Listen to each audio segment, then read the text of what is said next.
Сәлеметсіздер ме? 8-ші сынып оқушылары, сіздермен бірге Тізе мұғалім каналы. Біз бүгін 8-ші сыныптың 2-ші тоқсанға арналған номер 3-ші БЖБ тапсырмасын орындаймыз. Кеңестік Қазақстанның мәдениеті, әдебиет пен өнер бөлімі бойынша жиынтық бағалау.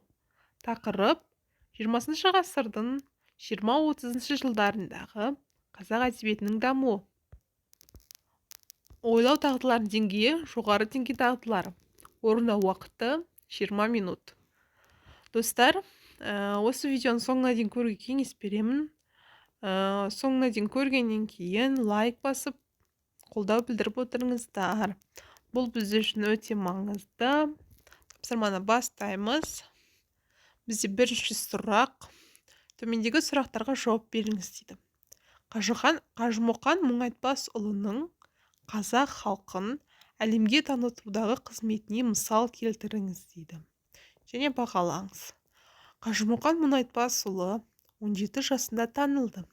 Қажымұқан жастайынан байларға жалданып ауыр жұмыс істеген. Сол кезде батпаққа батып қалған өгізді жалғыз өзі тартып, шығарып алғаны туралы әңгімелер де бар. Елдің есінде тағы бір оқиға қалды. Қажымұқанның қожайыны қақаған суығында құрғақ шөп әкелуді тапсырады. Жолда арбаны сүйреп келе жатқан бір ат әсілеп қалғанда, Қажымұқан осы арбаның үстіне лақтырып, екінші атты арбаның артына байлайды, ал арбаны өзі ғана сүйреп алып келеді. Мұңайтпасұлы 17 жасқа толмай жатып, мықты палуан ретінде танылады.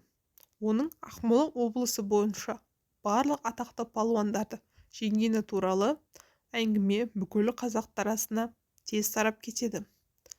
Ал 18 жасында оны циркке жұмысқа шақырды. Екінші. Әміре Қашаубаевтың қазақ халқын танытудағы қызметіне мысал келтіріп бағалаңыз дейді. Әміре Қашаубаев этнографиялық ансамбльмен Парижге барады. Көздермен көріп, ескеннің жаңсақ жерлерін түзетіп алғысы келеді.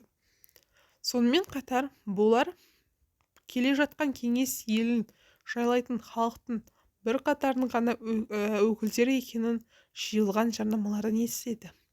Ансамбльдің концерті бұрын сонда ондай музыканы тыңдамаған. Париж халқына қатты ұнайды.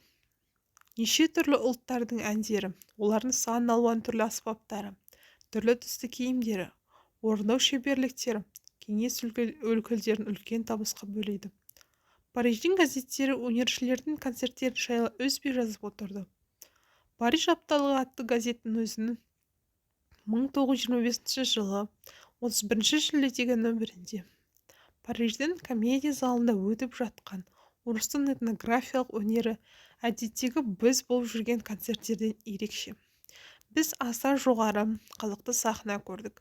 Біз Түркістанның, Украина, Урал, Кавказдың таза шынайы қалпында тұрған жүрек қалпыңды қозғайтын музыкасын естік. Оларда гармониялық, мелодиялық бұрмалау, дыбыс құрылыстарын өзгерту сияқты өзіндік ерекшелік мазмұны бар нәрселерді таба алмайсың деп жазған. Соңғы тапсырма. 20-шы ғасырдың бірінші жартысындағы өнер саласындағы өзгерістерді кестеге жазыңыз. Кестеде біз қарасақ, кино саласы, театр саласы, бейнелеу өнері, музыкалы саласы берілген. Ал өзгерістерге келетін болсақ, бізде кино саласында алғашқы кино шежіре 1925 жылы түсірілді. 1928 жылы Халық комиссарлары кеңесі жанынан акционерлік Восток фильм кино қоғамы құрылды. 1929 жылы Алматыда оның өндірістік бөлімі ашылды. Ол Қазақстанның өмір тұрмысы туралы, соңғы хабар туралы кино журнал шығарып тұрды. Және де Түрксіб атты телефильмін қойды.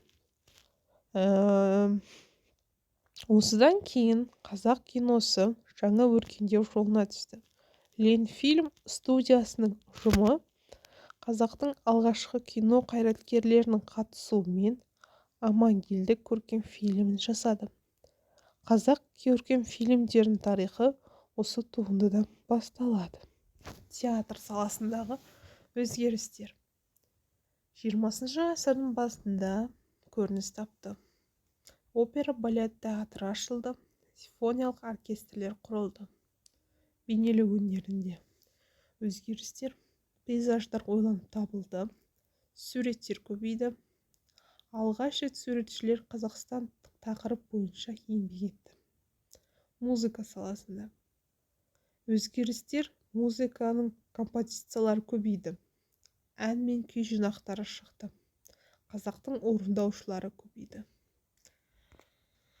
Бізге 3 тапсырма берілген, барлығы дерлік өте оңай сұрақтар. Бағалау парағына келетін болсақ, дескриптивте бірінші сұрақта 1 балл, екінші сұраққа 2 балл, үшінші сұраққа 3 балл, жоқ 4 балл беріледі екен. Барлығы 7 балл. Достар, соңына дейін назар қойып тыңдағандарыңызға рахмет. Сабақтарыңызға сәттілік. Лайк басып қолдау білдіруді ұмытпаңыздар. Бұл біз үшін өте маңызды. Сау болыңыздар.